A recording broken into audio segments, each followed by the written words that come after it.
น้องข้อยก็เล่นเฮ็ดเวียกก็บ่ได้หยุดบ่ได้ยั้งเนาะเฮ็ดเวียกข้อยก็เล่นใส่หน้าเวียกหน้าการข้อยก็ดุกับมันแต่แท้ดายเชื่อบ่พี่น้องว่าข้อยดุข้อยมันหยังก็เป็นโลกาโลกาโลกาโลกาโลกาแล้วก็มัดเป็นมัดก็ทิ่มขึ้นหลังไว้เนาะนี่ก็โลกก็บ่แม่นสิเฮ็ดไวเพราะเท่าใดดอก แต่ว่าข้อยสู้บ่ถอยเฮ็ดทั้งวันทั้งวันเนาะเด็กน้อยก็เล่นลูกหลานก็เล่นเล่นอยู่เนาะข้อยก็เฮ็ดโลกาแล้วก็มาจกกันนาเนาะคนลิ้นอยู่แยะๆนี่ก็สบายในการจกกันให้กันนาข้อยก็มาปะมัดก้ามาก็จับเสียมจกต่อบัดนี้ก็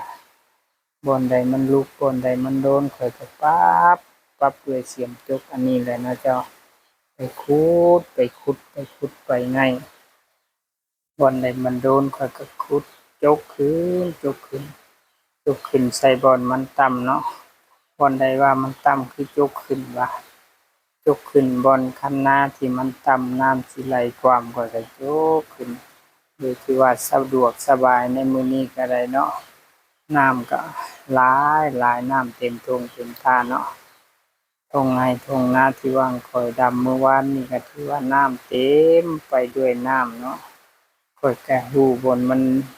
โดนไร่นี่มันโดนแจนี่ข้อยก็ดูทางยกขึ้นเนาะเจ้ายกขึ้นไปแปะคันไว้เนาะอยากให้ที่ว่าสูงกว่านั้นก็สิบ่ได้ไหลลงมาใส่บ่อนนี้เนาะ ให้งานมันก็เริ่มเพลียงไปนำแล้วก็จบอยู่เนาะ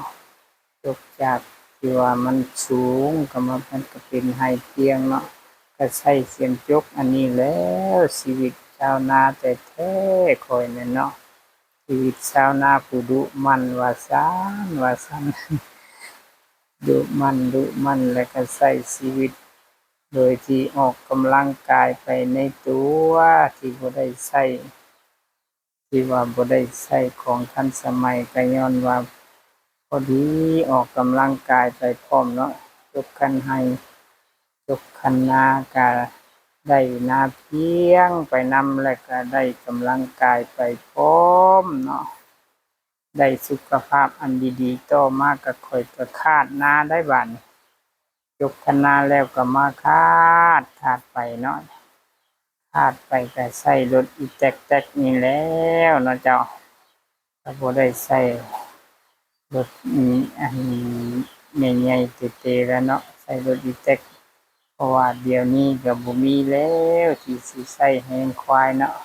ก็มาใช้ของทันสมัยส่ำนี้ขึ้นไปก็ใช้รถอีแต๊กๆมาคาดไล่บ่อนใดมันโดนก็ไล่ลงไปใส่บ่อนมันลุกเนาะเจ้า ไล่ไปใส่ปีหน้าก็คันมันไล่บ่ได้ก็คือเว้าน่ะเนาะพี่น้องก็เอาเสียมจกสิเอาเนาะน้ำลายได้ข้อยก็คาดนาแล้วก็มาลิ่นน้ำได้บัดนี้มาเลาะเบิ่งไร่ที่ว่าดำแล้วเมื่อวานนี้แหละเนาะเจ้าเนาะ